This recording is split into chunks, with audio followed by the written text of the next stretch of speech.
Selamat pagi, izinkan firman Tuhan memberkati kehidupan Anda sebelum beraktivitas. Judul hari ini yang saya bawakan berbicara mengenai setia dalam hal keuangan. Dalam Lukas 16 pada ayat yang ke-11 dikatakan, "Jadi, jikalau kamu tidak setia dalam hal mamon yang tidak jujur, siapakah yang akan mempercayakan kepadamu harta yang sesungguhnya?" Mengapa Tuhan mengajarkan tentang mamon yang tidak jujur? Mamon yang tidak jujur sering diartikan dengan keuangan. Uang itu merupakan alat pembayaran. Seperti layaknya sebuah alat, kalau mau digunakan maka harus diperalat. Demikian juga dengan uang. Nah, saudara, kitalah yang harus memperalat uang dan jangan sampai sebaliknya kita yang diperalat oleh uang. Karena bukan itu tujuan dari adanya uang. Sebagai anak Tuhan, kita harus didapati setia dan bertanggung jawab dalam soal keuangan. Dunia tahu kalau orang yang bisa dipercaya dalam hal keuangan, maka orang itu bisa dipercaya dengan hal-hal lain. Atau dalam suatu uji coba untuk mengetahui karakter seseorang, tunggu pada saat orang itu pegang uang yang lumayan banyak, biasanya akan terlihat asli karakternya.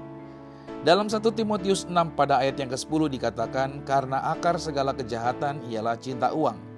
Sebab oleh memburu uanglah beberapa orang telah menyimpang dari iman dan menyiksa dirinya dengan berbagai-bagai duka."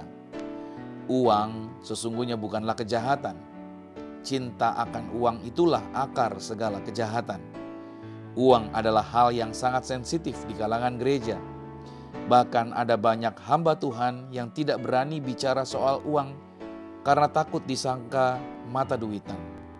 Nah, karena jarang disinggung, maka banyak anak Tuhan tidak mengerti cara menggunakan uang dengan benar. Mereka tidak tahu apa yang harus dilakukannya dengan uang yang ada di tangan mereka. Gereja terkadang sangat sibuk mengajarkan persepuluhan yang memang adalah penting untuk diketahui dan dilakukan oleh anak-anak Tuhan. Tetapi sayangnya gereja jarang mengajarkan kepada jemaatnya apa yang harus mereka perbuat dengan uang yang 90% yang ada di tangan mereka. Itu sebabnya banyak anak Tuhan tidak mempunyai pengetahuan yang benar tentang bagaimana mengelola uang dengan benar. Ketika anak-anak Tuhan tidak paham mengelola uang dengan benar, maka dampaknya akan terkena pada gereja juga secara langsung. Misalkan, kalau penghasilan seseorang per bulan adalah 1 juta, maka 1/10 yang harus dikembalikan kepada Tuhan dalam hal ini melalui gereja adalah 100.000. Nah, kalau kemudian penghasilan orang tersebut menurun karena satu dan lain hal menjadi 750.000, maka 1/10 adalah 75.000. Nah, di sini kita dapat melihat betapa kerajaan Tuhan dalam hal ini gereja terdampak langsung dari menurunnya penghasilan orang tersebut. Oleh sebab itu, penting untuk gereja menginvestasikan pengajaran keuangan kepada jemaatnya, yaitu pengajaran yang sesuai prinsip kerajaan Tuhan, sehingga penghasilan seseorang tidak menurun tetapi naik.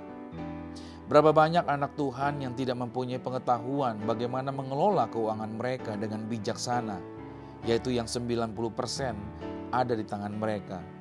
Ditambah lagi, mereka anak-anak Tuhan lebih sering kumpul di warung kopi dan membesarkan warung kopi yang notabene itu adalah milik orang lain, bukan milik dia.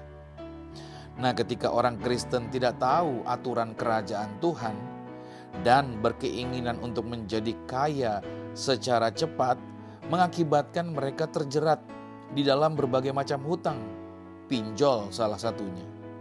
Jangan salah, mereka adalah orang Kristen yang baik. Mereka juga cinta Tuhan dan tidak sedikit yang juga ikut dalam pelayanan di gereja, tetapi mereka tidak mengalami terobosan di dalam bidang keuangan.